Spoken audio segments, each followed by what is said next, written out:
Good morning, students. Today we are going to see about lesson 6, distribution analysis. What is distribution analysis? In economic activities, we see, isn't it? What are the economic activities? Production, distribution, exchange and consumption. So we are going to see about the distribution analysis. Distribution accounts for the sharing of wealth produced by a community among the agents or owners of the factors which have been active in its production. So production is made and the distribution is done through the distributors. Why? The purpose of learning this lesson to acquire knowledge about distribution of income among the factors of production, to enable the students to understand the theories of rent, wages, interest and profit. This is the main topic of this lesson. So we will move on into the lesson. What is mean by distribution? Distribution means division of income among the four factors of production in terms for rent to landlords, wages to laborers, interest to capital and profit to entrepreneurs. So I will repeat what is meant by distribution. Distribution means division of income among the four factors. What are the four factors? Land, labor and capital, isn't it? An organization. In terms of rent to landlords, wage to laborers, interest to the capital and profit to entrepreneurs. Mention the types of distribution. That is true. There are two types of distribution. That is personal distribution and functional distribution. Next, define rent. You know what is rent, isn't it? Economic rent refers to the part of the payment made by a tenant to his landlords for the use of the land only. It can be taken for the land or for the houses, also any warehouses also. Rent which is paid for the payment made to a tenant to his landlords for the use of land only, or rent a house, anything else. Distinguish between real wages and money wages. Nominal wages are referred to the wages paid in terms of money. The real wages are the wages paid in terms of goods and services, hence real wages are purchasing power of money wages. That is, nominal wages are referred to the wages paid in terms of money. And real wages are the wages paid in terms of goods and services. First one is paid in terms of money, the next one is paid in terms of goods and services. Hence, real wages are the purchasing power of money wages. What do you mean by interest? Interest is a reward paid by the borrower to the lender for the use of capital. So you are getting a large amount of money from a person, for example, from a bank or a money lender. You will pay interest, isn't it? That interest is called as, is made reward paid by the borrower to the lender for the use of capital. Next, what is profit? Profit is a return to the entrepreneur for the use of his entrepreneurial ability. It is a net income of the organizer.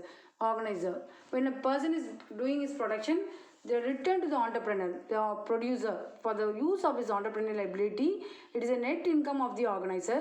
That is called as profit. State the meaning of liquidity preference. Liquidity preference means the preference of the people to hold wealth in the form of liquid cash rather than in the non-liquid assets like bonds, securities, bills of exchange, land, building, gold, etc. So the cash in hand by the people is called as liquidity preference, means the preference of the people to hold wealth in the form of liquid cash rather than the non-liquid assets like bonds, securities, bills of exchange, land, building, gold, etc. So the cash in hand is called as liquidity preference. Next we will see about what are the three motives of demand for money. The three motives of money is transaction motive. Transaction motive means the transaction motive related to the desire of the people to hold cash for the current transaction. That is, we have money in our hand for our daily use, isn't it? That is called as transaction motive. The cash in hand for the purpose of the daily use is in hand is called as transaction motive. The precautionary motive. The precautionary motive relates to the desire of the people to hold cash to meet unexpected or unforeseen expenditure such as sickness, accidents, fire and theft, isn't it? You are having your money in your bank. You are saving your money in a bank from the salary amount. That amount you will use for sickness, going to hospital, at times of accidents means punctures, fire and theft, all these things you will occur in your daily life. Next, the speculative motive. The speculative motive relates to the desire of the people to hold cash in order to take advantage of market movements regarding the future. So the transaction motive is for the present. The precautionary motive will be for the sickness, accidents and fire and theft. And the speculative motive is for the purpose of the cash in the future, to take advantage of market movements regarding the future changes in the price of bonds and securities in the capital market. Now we will see about the list of the wages of kinds of wages. Nominal wages or money wages. First we will see about the nominal wages or money wages.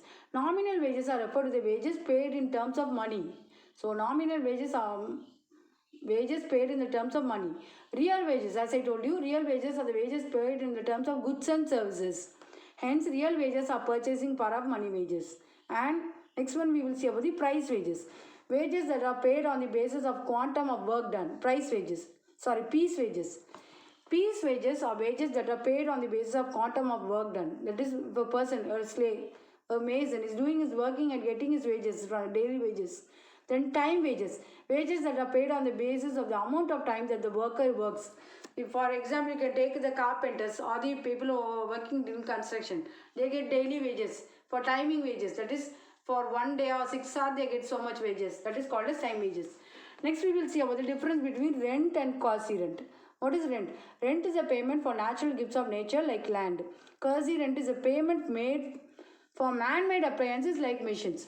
That is, rent is paid to the landlord or the house owner like that. Quasi rent means is a payment made for man-made appliances for like machines. For example, you are getting a JCB to dig the land, isn't it? So that you will pay a JCB amount. That is called as quasi rent. Is a payment for man-made appliances like machines. Rent is permanent in nature, while quasi rent is a temporary phenomenon. That is, rent is permanent and quasi rent is temporary. Next, we will see about the briefly explain the subsistence theories of wages. Subsistence theory of wages is one of the oldest theories of wages. It was first explained by physiocrats, a group of French economists, and restated by Ricardo. So it has been restated by Ricardo. According to this theory, wage must be equal to the subsistence level of the laborer and his family. That is, any wages must be paid, must be subsistence to his laborer and his family. It must be efficient to the laborer to survive his life. Subsistence means the minimum amount of food, clothing and shelter which workers and their family require for existence. So subsistence means the minimum amount of food, clothing and shelter which workers and their family require for existence. So the money of the laborer must be efficient for his daily life, daily uses, isn't it? If workers are paid higher wages than the subsistence levels, the workers would be better off and they will have larger families, isn't it? Hence, the population would increase. When the population increases, the supply of labor will increase and therefore wages will come down. This theory closely associated with malthussian theory of population.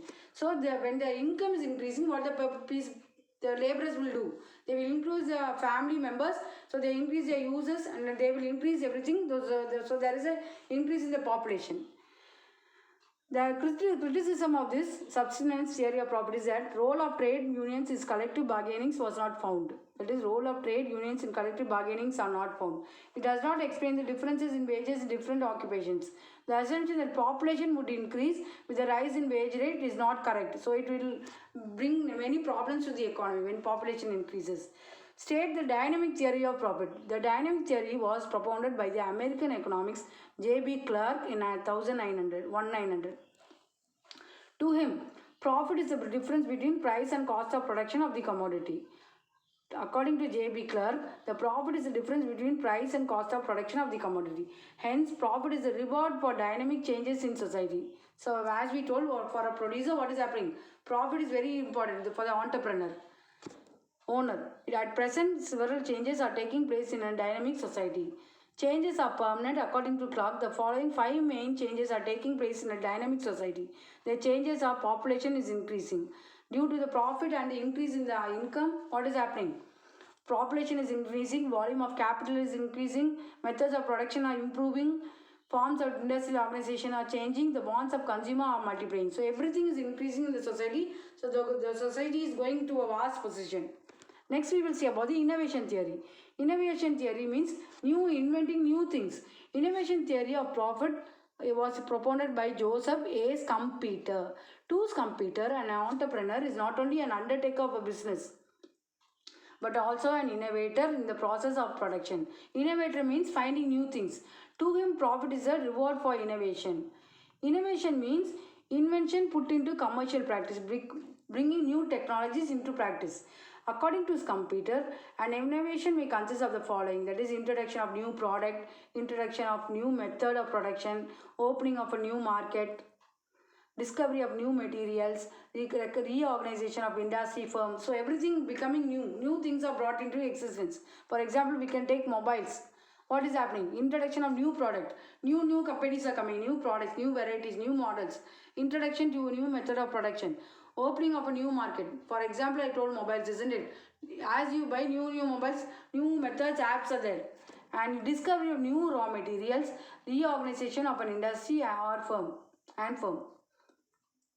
Write a note on risk-bearing theory of profit. Write a note on risk-bearing theory of profit. What is the risk-bearing means? The risk taken by the entrepreneur, isn't it? The risk taken by the entrepreneur. Risk-bearing profit was proposed by American economist F.B. Hawley in 1907. According to Hawley, the profit is the reward for risk-taking is in business.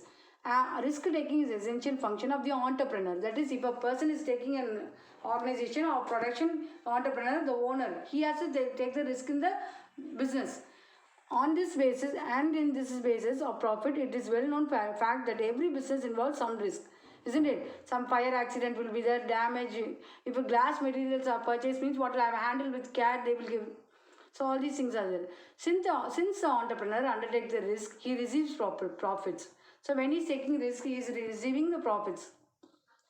If the entrepreneur does not receive the reward, he will not be prepared to undertake.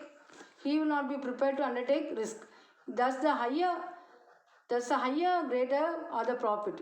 It is a profit that includes the entrepreneurs to undertake the such risk. So, entrepreneur means the owner. He will take all the risks in the business, so he can earn more profit. So, with this, we will stop this session and we will continue in the next class with part D. Thank you, students. God bless you all.